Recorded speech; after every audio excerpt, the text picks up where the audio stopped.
Copyright infringement, or the cooler, more commonly referred to name piracy, has been an issue in the entertainment industry for over 2 decades. Going back to as early as 2001, platforms like Napster, LimeWire, and other BitTorrent applications exploded in popularity, giving people the tools to download music, movies, games, and software for free, illegally. Maybe it was just me, but I feel like everyone knew some internet-savvy person who was always torrenting the newest music and movies, and I even tried myself back in the day, but I ended up with a book in the mail from our ISP listing everything I had downloaded and threatening to shut down my parents' internet. Thankfully, nothing came from it since I stopped, but the legal issues were never with torrenting. Torrenting the copyrighted content is the problem. You might have seen those FBI warnings before the movie starts talking about a copyright criminal distribution charge and being punishable by up to 5 years in prison with a $250,000 fine. They're referring to stuff exactly like this. You don't really see that warning anymore though, because a lot has changed since the early 2000s, especially with legit major media conglomerates shifting fully to streaming and ditching all physical copies. Video games and other forms of media were all moving in this more digital direction anyway, which is great for the consumer, but it's been a financial battle for the majority of streaming platforms. Netflix and just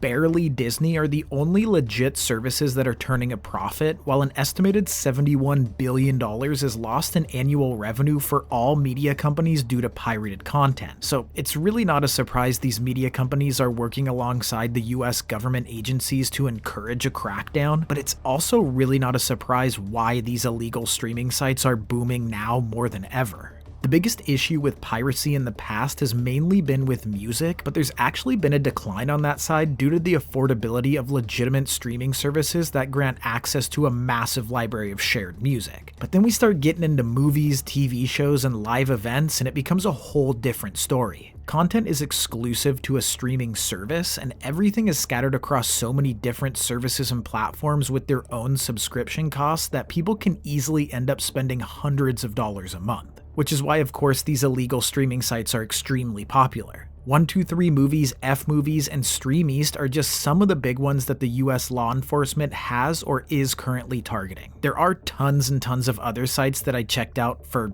research purposes, and it brought up some questions right away. Where and how are these sites operating? How much money are these sites making? How do they get all this content and live content? And how are they still avoiding law enforcement?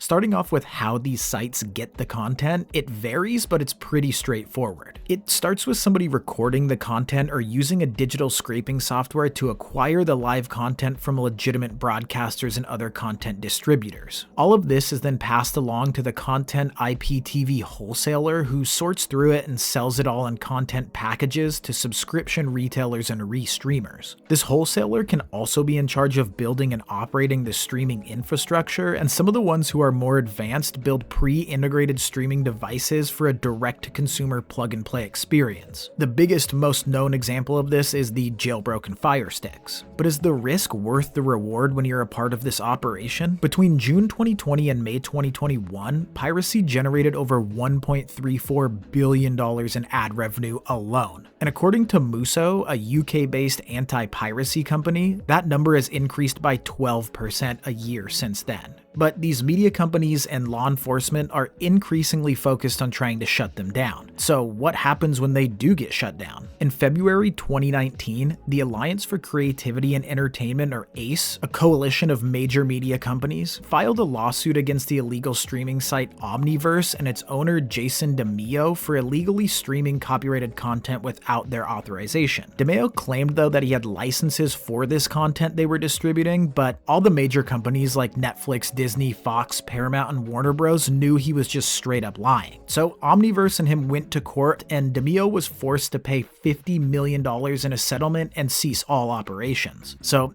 in the end, I'll leave it up to you to decide if the risk is really worth the reward. But getting back on track to where these companies operate, the popular sites like 123movies and FMovies pre being shut down operated in Vietnam. And the only reason we know this is because of them getting shut down. We'll dive into that more later on, but based into my research on Stream East, their location is still unknown. There's a lot of speculation that the owners are in Russia or on the east coast of the United States, but as of now, it's still a mystery. With over 15 million monthly visitors, this site specifically has quickly risen risen to the top of the list, becoming a main priority to take down. And recently, the government actually did try to take him down. They were able to seize the main site and several of StreamEast's backup domains, but similar to Pirate Bay in the early years, they were not rattled at all. Soon after all of this took place, according to their social accounts, they knew it was coming and had fully prepared for the seizure. The first post StreamEast made on X addressed the incident with a picture of its seized homepage and a caption stating, "Never give up, never stop fighting, never pay for sports. StreamEast 2024 and beyond." They then followed this up with a second post revealing that the feds apparently made an offer to all of their affiliates, but in their own words, no offer is as good as free sports 365 days a year. These sites like StreamEast operate using things like reused APIs, bulletproof offshore hosting, mirroring, VPNs, proxies, and a ton of other tools, making it even more difficult to track and permanently shut down. With more than 400 domains at their disposal, when things started hitting the fan, the operators just quickly switched everything to different domain names and kept going like normal. And this is a big indicator that due to the site's scale, it's most likely a worldwide operation. A developer could be in China while the servers are scattered all around the world, all being orchestrated by someone in a basement somewhere completely different. It is much more common though for these businesses to take place in countries with more lenient copyright laws or where the US has no authority, so it's likely one of these countries. Also, when I mentioned the Pirate Bay before, I was referring to an example of this in 2004 when DreamWorks sent a cease and desist letter to them, but with them being in Sweden, well, they did not care at all and fired back saying the US law doesn't apply here. Now, just to clarify, protection against unauthorized use of content in a particular country depends on the national laws of that country. So, copyright protection depends on the national laws where protection is being sought. And nowadays, the Pirate Bay has been shut down several times, and the site's founding operators have been convicted on multiple charges of promoting copyright infringement, but somehow it still remains active. Since newer and easier ways of getting free media have evolved like FMovies and StreamEast, the Pirate Bay has become less and less of a concern. When it comes to StreamEast and them getting shut down, there's not too much more to cover as it's still an ongoing battle, but we know they're in some very hot water. I'm also very aware of the many other illegal streaming sites specifically for sports and live events, so I wouldn't be surprised if we start seeing other sites being seized and these falling like dominoes. But live sports is just a small piece of the pie, because video on-demand sites have a massive library of pirated movies and TV shows that are accessible to anyone at any time, drawing in even more traffic. When it comes to shutting down these big players, it's a big uphill battle. Take 123 Movies for example. It was massive at the time with 9.26 million unique visitors. It was essentially generating a small fortune just in ad revenue alone. And while it was technically being hosted in Ukraine, the content operator was suspected to be in Vietnam as the files were being uploaded using cyberlockers which were connected to student email accounts from Canto University of Medicine and Pharmacy. This information is something the US ambassador in Vietnam spent years gathering and working with local officials to try and fully shut down 123 Movies. And after winning that battle and it finally going offline, a new site, FMovies, just popped right in to fill its place. So clearly it takes a lot more effort to get these sites taken down than it does for someone to create a new one and have it running if they have the right tools. When FMovies took over after the collapse of 123 Movies, the site became so popular that at one point it ranked 280th most visited site of all time globally in 2023. This operation was even bigger than 123 Movies, and it took multiple lawsuits, including one from a Filipino media group, to push back against this operation. And finally, in August of 2024, Vietnamese authorities shut it down and arrested 2 men, but this whole cat and mouse game took 7 years to end this one illegal streaming empire. And while the authorities and media groups were busy focusing on FMovies and spending 7 years on it, competing sites and live sports streams started to just get more and more out of control. And while we do see more and more of these attempts to seize the sites, there's always another one stepping in to fill the gap when the last one is getting shut down.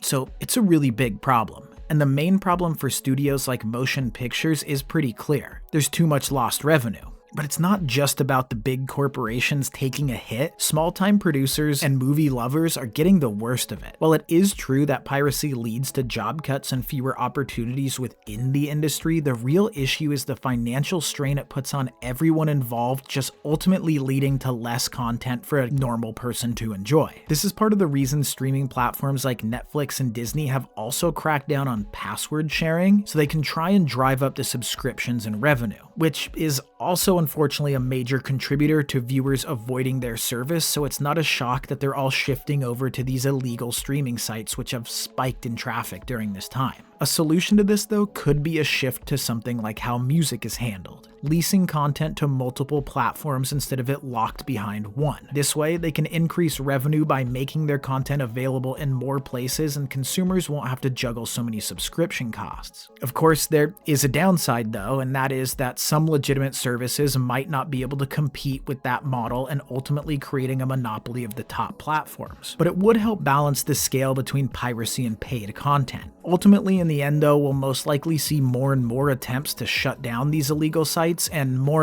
illegal sites gaining popularity to fill the gaps. So when one gets seized, we'll just see another one come in and take its place.